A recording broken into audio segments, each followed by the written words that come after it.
Hey friends, so this is my first video I'm ever making, and of course it's a recording on my phone, but I don't really have any other option because I'm in my car right now.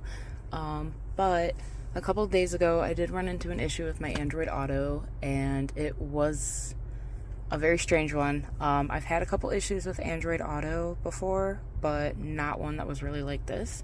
So I figured I would kind of guide you guys on how exactly I got my Android Auto back up and running. So my main issue was that, well, I'll tell you guys kind of what happened first so you can kind of get a feel for exactly where I'm coming from, I guess. I was on my way home from work. I had my phone plugged in. Android Auto was working perfectly fine. I was jamming out to music. Got home, turned my car off. I was probably inside for about a half hour before I came back out. I was going to go grab some food.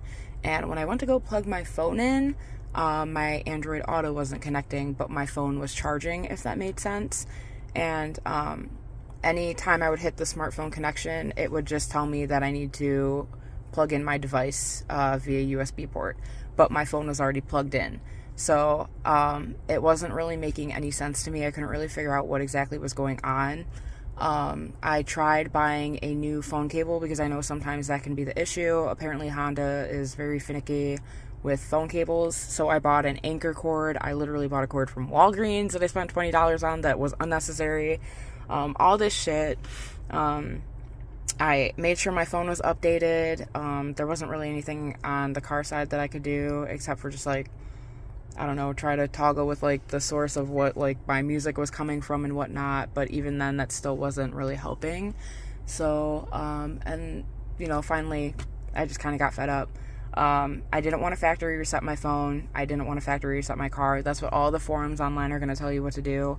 Some of them are going to tell you to take your car up to the dealership. I've heard people got their like whole infotainment system like, you know, replaced, and an infotainment system reboot or like update might help for you, but I updated it like 5 times and it still didn't work. So what I ended up doing is I was going to factory reset my car, and I have Honda Hack on my car, so I was just going to give myself a little run through of how to re-download that after factory resetting.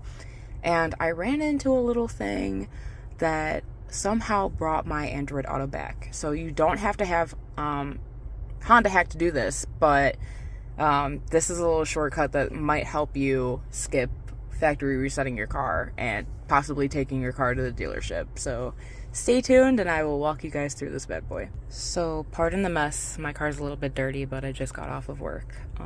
But here's the first thing you want to do. I'm on my main screen right now. I don't know that it's gonna look like this for you guys just because of the way that my car's set up, so I'm gonna switch it back really quick, and hopefully it might look the same on your end, because right now mine looks like this. But give me 2 seconds and I'll switch it back to the factory settings for Honda. Alright, so real quick I'm going to change my skin back to the whatever the fuck you want to call it, the factory settings that Honda gave you when you first buy your car. I just have my wallpaper changed, so that's why mine looks a little different right now. But we're going to pop it back so it looks like this bad boy.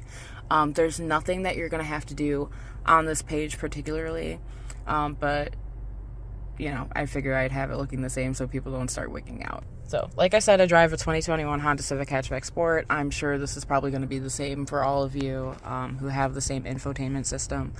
But the first thing you want to do is you have 3 buttons that you have to press. So you want to press your brightness key right here, this little bad boy up at the very top. You're going to hit the phone key, and then you're going to hold down the volume key all at the same time. So it's kind of a weird angle, but just hold those 3 buttons down, and then you're going to get a screen that looks like this. So self-diagnostic, I'm assuming it's just if you want to run some diagnostics on your car, but right now we're just kind of toggle with some detail settings. So we're going to hit the bottom one, which is detail information and setting. The next thing you want to press is functional setup, which is right here at the very bottom left. And then after you hit that, you want to pop over to the right hand side and hit the other key. So after you hit the other key, you have the Pandora setting and the smartphone information. You're going to select smartphone information. Now, this is where it gets fun. I'm assuming you can do the same thing for CarPlay if you have like Apple CarPlay, but we're doing Android Auto right now because I don't have an iPhone. So right here it says under Android Auto on or off. Ours is set to on. I'm sure yours is going to be set to on too if you're using Android Auto. But what you want to do is select the on button, and then you're going to change it to off. Let it sit for a few seconds. You don't have to wait like a whole minute or anything, but just kind of let it adjust. And then after, you're just going to select off again and turn it back onto on. And then you're good to go. Keep hitting back until you get to the home screen, or you can just hit, well, you can't hit home screen, but we're going to keep hitting back until we get to the home screen, and then I'll show you the fun part. So I just plugged my phone back in. It says, would you like to enable Android Auto for this device? Of course, we want to hit always enable because we're always going to be driving, and while I'm always driving, I want to use Android Auto all the time. So hit always enable, and then bow, it pops up. So before it just said smartphone connection, and anytime I tried to connect or like hit the button or do anything, like I said, it just kept giving me an error that said, you know, confirm that your phone's been connected via USB, and it wasn't registering my phone. But now my phone is fully plugged in right into our little port that's over there somewhere. You know, good old big Horde, and everything's up and running fine. My music is playing perfectly fine. Very loud. But my music's playing perfectly fine. Spotify pulls up fine. I'm sure Google Maps is going to pull up fine as well. Ignore that. I was listening to Pocahontas. But, yeah. Everything's working good. So I think we're good to go. Hopefully if I have any more issues, you know, this will fix my problems that I've run into. But we should be all set. And it's not immediately going to pull up like this. It's probably going to take you through the steps of resetting up your Android Auto, but I mean, in my personal opinion, this definitely skips having to go to the dealership and have them look at your infotainment system or having to factory reset your phone to your car. So hopefully this helped you guys out. It definitely helped me out. It's kind of funny how I did it on a whim and, you know, trick of luck, but it's a lot better than nothing. So good luck. Let me know your feedback and if this worked for you. I hope it does work for you guys, and hopefully you guys gain your Android Auto back.